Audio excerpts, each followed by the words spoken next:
So this is the CRF450R. It's the bike we use mostly for training on ice. And I figured I'd just give a little walk around and show you some of the features on this bike.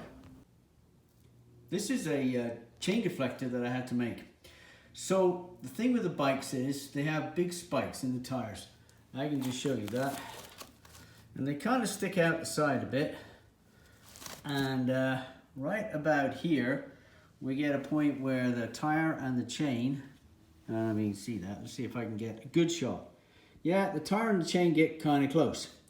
The idea of the chain deflector there is to stop the chain moving inboard enough to hit the spikes on the rear tire.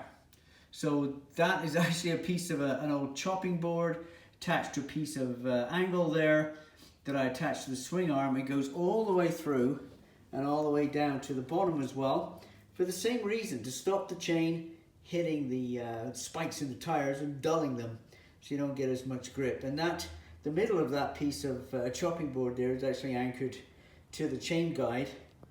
We have the straps and the Jubilee clamp there holding the angle iron to the swing arm, and then it goes up. And I've kind of stiffened it up a bit. It was a little bit flappy, so you can see there's multiple layers there. But this is one of the key mods you need to do in order to make sure that you protect your ice tires.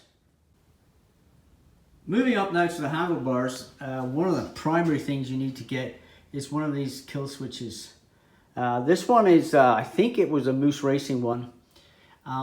The switch itself works really well and is very easy to fit. The lanyard, on the other hand, was crap.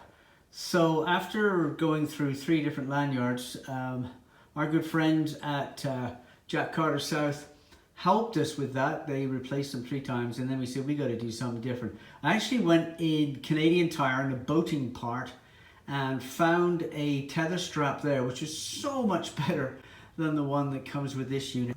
This is what it hooks onto.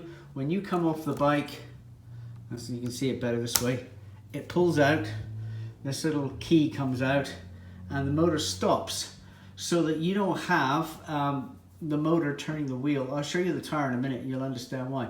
You don't have the motor turning the wheel that could be in contact with your body if you're stuck under the bike. So here are the hand guards, absolutely essential. Now, these are storm guards. They're actually designed for a bike converted to the snow kit. You know, you see the big dirt bikes with the ski on the front and kind of a caterpillar track out the back. That's what these are for, but I use them here. Obviously you get wind protection for your hands, but if you can look, I don't know if you can see the damage here, and these big chunks of plastic here. I'll move in a little closer, you can see them. Well, that was the back tire of Rupert Collins' KTM SM350. So he had a stall mid-corner when Phil and Torin were riding very close together. His bike kind of stopped. They both leaned over hard. Phil went into the back of him, and this is what the ice tire did to the metal and the plastic. So not only are these good for deflecting cold weather, but they're also really good for protecting your hands from getting chewed up by the tires. We move on to the front of the bike. You can see this frame on the front. That's a Marcel Fournier product. It's just really to protect other riders from the front of your bike. And I'll zoom in on that tire. Pull the cover back a little bit so you can see what we're talking about. But when you're riding close together, riders tend to have at least one leg out on the ground mid-corner. So if you come in tight and clip their leg, this guard here is to protect other riders from your front tire. And we'll just have a look at this front tire. This is a Marcel Fournier tire.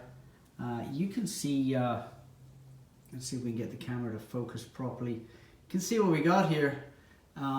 That's quite the tire. You need those studs there built like that. They give you absolutely fabulous grip, but they're also absolutely lethal.